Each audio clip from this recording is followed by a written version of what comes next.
First of all, thank you so much for having me here. It's obviously my first Second Amendment Foundation conference. I'm very new to the gun world, as a lot of you know. I shot a gun for the first time last October, so it's not even been a year. So it's just a privilege to be among all of you, and you've all been so welcoming to me in this past year, and so encouraging and supportive, and I really appreciate that. It's really spurred me on when things got rough. So the reason, thank you, the reason I got involved in this issue at all really has nothing to do with being a journalist. It had to do with being a victim of a crime. I was dog sitting for some friends at their house, and I took the dog for a walk one day, and stupidly, I left the front door unlocked, which I've learned that lesson now. And when I got back, there was a man coming out of the house, and he had bloodshot eyes, he was disheveled, just looks really sort of sketchy. Walks, he was coming out of the house was a major problem. And the dog didn't bark, nothing, you know, I had no real defense there, so I just said, "Why are you coming out of the house?" And he said, I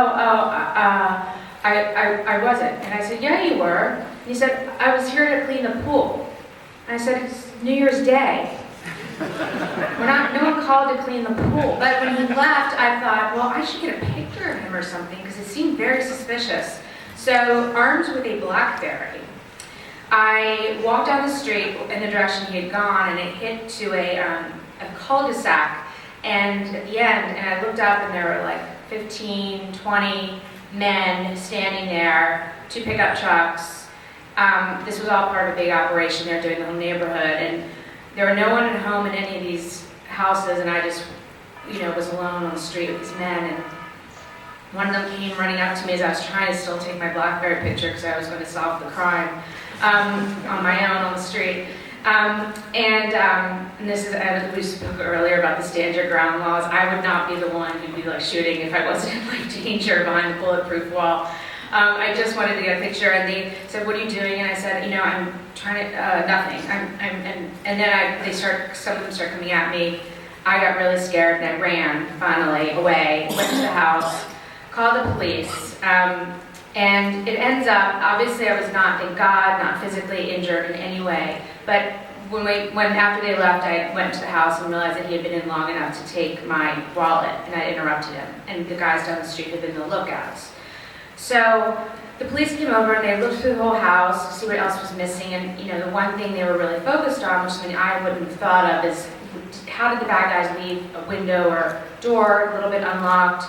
It was a big house, so they could come back in and get the good stuff, because they just got my wallet. And they thought they covered everything, they fingerprinted, and but who knows. So I went to sleep that night, I had a dog that doesn't bark, I have no gun, I've got a BlackBerry, and these sketchy guys are maybe coming back. And I couldn't sleep a wink, I was just terrified in bed, and this is the first time it occurred to me, if I just had a gun sitting on my night table here, I would be able to defend myself if these men walk in this room right now, and I'm alone. And I didn't, obviously, so I took a dresser and shoved it against the bedroom door and slept inside that way and barricaded myself in. But it occurred to me that, maybe I should have a gun at home. DC is crime-ridden, it's a cesspool of violence. And so I tweeted the next day, I'm on Twitter, I'm a big tweeter, at Emily Miller, and I tweeted, I'm thinking about getting a gun in DC, and the reaction was hugely pessimistic. You can't, it's impossible, they made it so you can't, forget it, talk to the NRA, talk to this group, talk to that group, it'll never work, they'll never get it. And that just irritated me, because I hate being told no, and I didn't even know this was a huge issue. I just didn't like to be told no, and especially when it came to my basic civil rights. So I said to my editor, I'm thinking about getting a gun, and do you think that'd be an interesting story to write about for the Washington Times? And he said, yeah, I think it would. And I said, it'll probably take a couple weeks, standing in lines. I'm sure there'll be a lot of bureaucrats. I don't know why about standing in lines.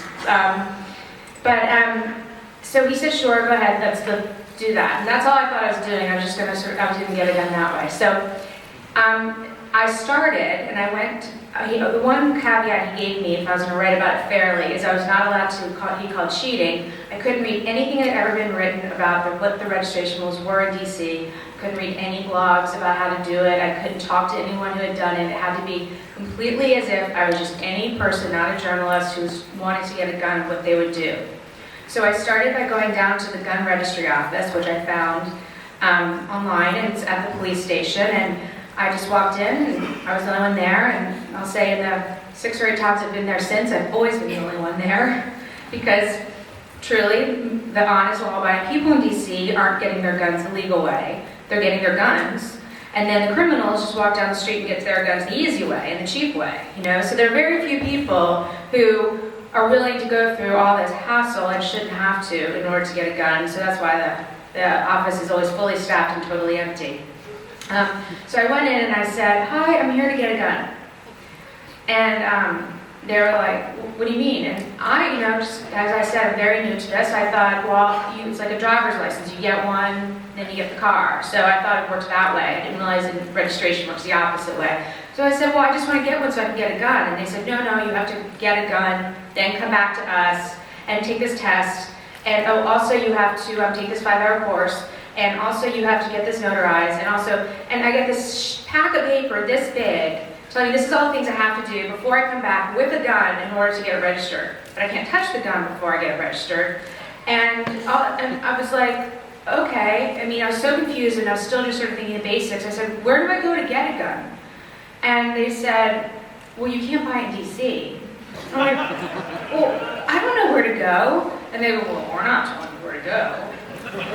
You should get a Glock, is all we're saying. This is the police, they love the Glock. So, I know. I got a SIG, long story short, I got a SIG 229. Those of you waiting for that part of it. I did not get a Glock, I tried it. My problem, I'll tell you, it wasn't so much the functionality, it was just appearance. I thought the Glock was really ugly.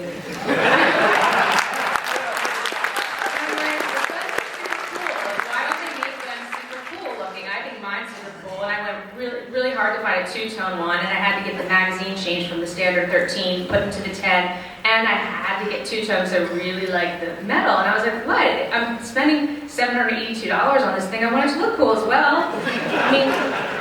God forbid I should have to use it. Most of my life is going to be sitting in my apartment looking kind of cute. So I get a lot of flack for deciding some. I tried them all out. I did use them. Some didn't fit. But I get a lot of flack for that. But I think the Glock is really ugly. I would have no use for it. And really any of the all-black guns. That's why my eye now is on a shotgun, because they're just so beautiful. But again, I'll tell you why I'm not getting a shotgun right now, is just because this was such a hassle, and it was such a long process to get a gun.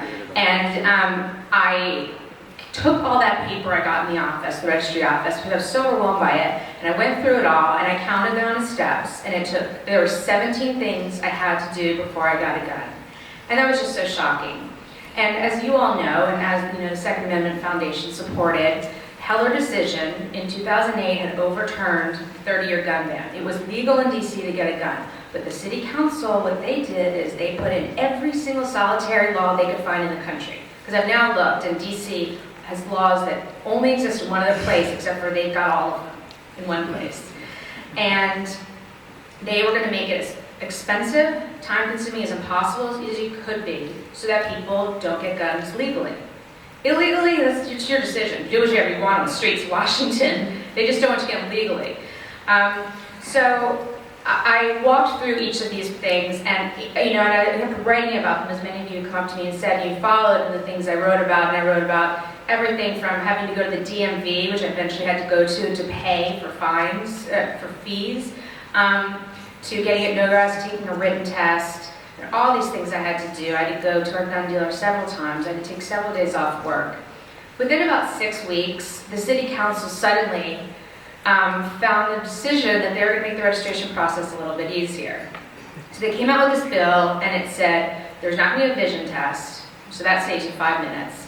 And there's not going to be a ballistics test, which is kind of nice because they were screwing up people's guns by doing that. So we were happy about that one. Recognize both our right to keep arms and our right to bear arms. Yeah.